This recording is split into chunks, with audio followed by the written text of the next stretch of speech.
E aí, tudo bem com vocês? Tudo acaba. Tema do Quase um Podcast de hoje. Antes de acabar de assistir esse vídeo, já curte e compartilha, faz a sua inscrição no canal e, se puder, dá uma força pra gente, tornando-se membro aqui no YouTube ou assinando o Apoia-se da Livre Labs, o nosso financiamento coletivo. O link está na descrição. Bom, tudo acaba. Esse é um conceito super simples, ele é determinístico e sempre vai acontecer. E está acontecendo agora com a mídia tradicional. Por mídia tradicional, eu estou falando dos veículos formais de comunicação, emissoras de rádio e TV, jornais e revistas. Para variar, eu estou falando de um monte de coisa das quais eu não domino. Então, qualquer observação é bem-vinda. Se possível, críticas construtivas. O assunto é sério.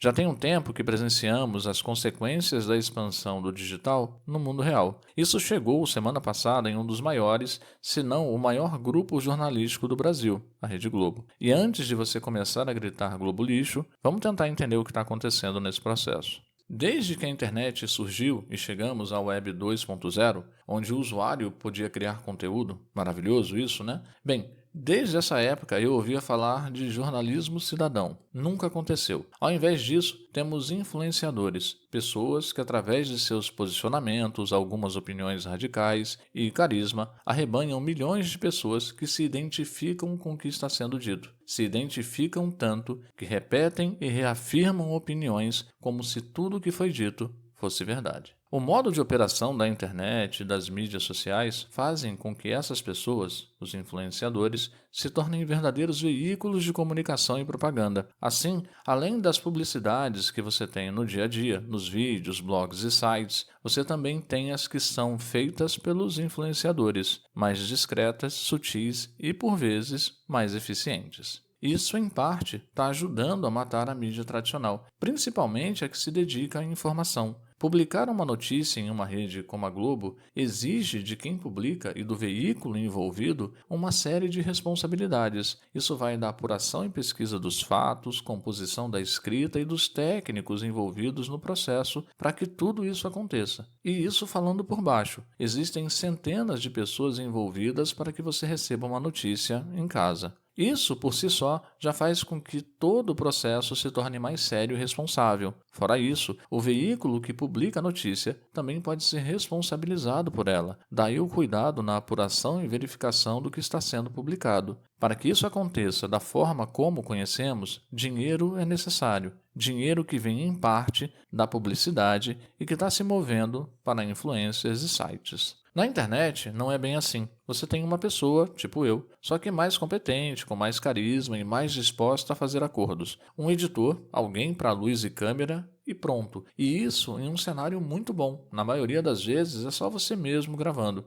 Daí, uma notícia, uma mensagem pode ser publicada, uma opinião radical expressada e impactar milhares de pessoas sem que nada aconteça. No máximo, se você errar, é reconhecer o erro e depois, quem sabe, responder ao processo, se ele existir. Deu para perceber a diferença entre os dois modos de operação? No segundo tipo, o da internet, fez com que o Bolsonaro fosse eleito. A agonia da mídia tradicional é algo extremamente preocupante. Com menos profissionais, menos tempo vai ser dedicado a pesquisas que podem levar alguns meses, para que a partir daí uma notícia seja publicada. Esse fato é uma pequena tragédia com o potencial para virar uma tragédia gigantesca, já que toda a responsabilização, compromisso profissional e ético que se tem em uma matéria jornalística está prestes a desaparecer frente a notícias de grupos de WhatsApp. Desinformação não é algo acidental, é um plano em execução. Frente a esse cenário, você pode dizer que mesmo no meio tradicional, temos os veículos independentes e que eles vão assumir esse papel. Gente, se está complicado para um grupo gigantesco com décadas de existência e tradição se manter, imagina para um veículo menor.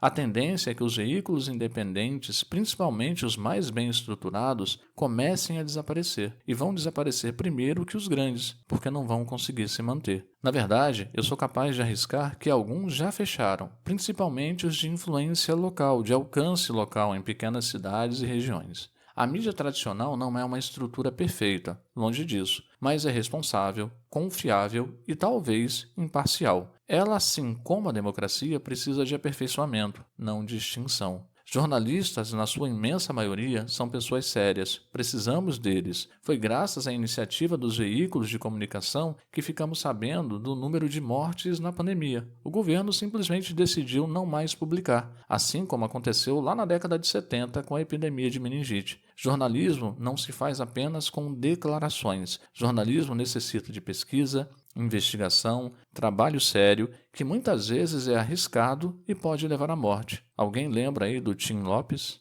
Na minha opinião, você deve apoiar e defender a mídia tradicional. Precisamos dela. Não importa qual grupo você vai apoiar. Apoia o que você gosta, seja Globo, Record, Bandeirantes, SBT ou os independentes. Mas apoie. Fiquem atentos. É interessante ter pessoas mal informadas e mal formadas. O que eu estou falando não é teoria da conspiração, não. É fato. Eleições foram manipuladas no Brasil e em outros países, Estados Unidos, por exemplo, e tudo através das mídias sociais. As mídias sociais necessitam de regulamentação, assim como o que acontece na mídia tradicional. Informação é um direito tão importante quanto formação. Lute por ele como puder. Diz aí qual é a sua opinião sobre isso, vamos conversar. Curte, compartilhe, assine o canal e, se puder, torne-se membro ou dê a sua contribuição no nosso financiamento coletivo. Beleza? Obrigado. Até mais, gente.